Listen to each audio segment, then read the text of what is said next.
Yeah, exactly. But Look, anyhow. no, absolutely. There's a conversation behind that, but again, I mean, what's your intent? If your intent is, if you want to start a media company, right, and you want and small, and you Right. just want to service a particular audience, you want to find your niche, and you want to make a little bit of a business out of it, I would argue that you probably don't have much of an option to not use Google in some way. Okay. Depend on your approach, right? Depending on what you want.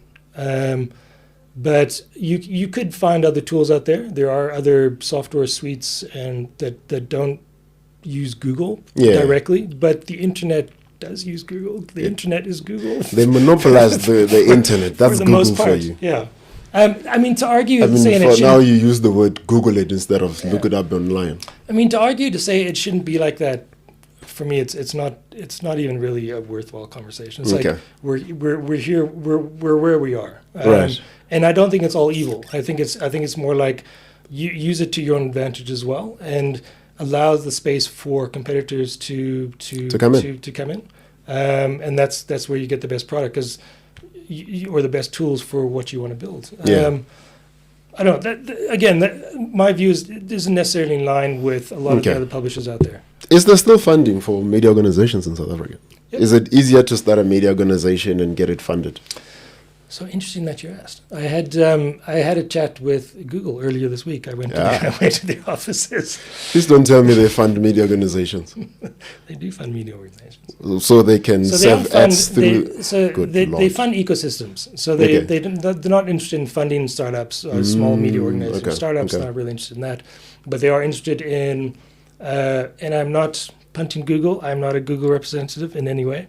They're interested in funding tools that will enable a news ecosystem. So, for example, like, we've got some ideas. Say you and I started up a business, and we're saying we're interested in increasing AI usage in newsrooms, for example. Right. And we would go on a kind of like a training program of some sort. We'd set up the tools. We would distribute that sort of information to the ecosystem. Right. We would do that with Google funding. They would pay us to go do that kind of stuff. Would we have to use their AI tools? What is it, Gemini? I don't know, actually. I don't know what the restrictions are. Yeah, they go. They're training their models on your data.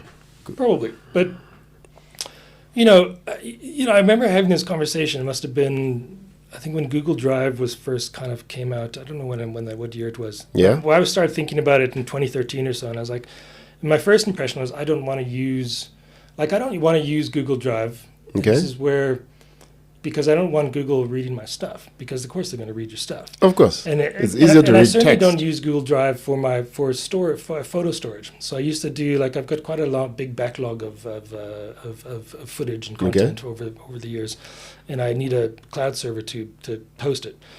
So I used to use Amazon. Then Amazon made a very strange decision a year and a half or so. How do you know that Amazon's not reading that stuff either? I don't know.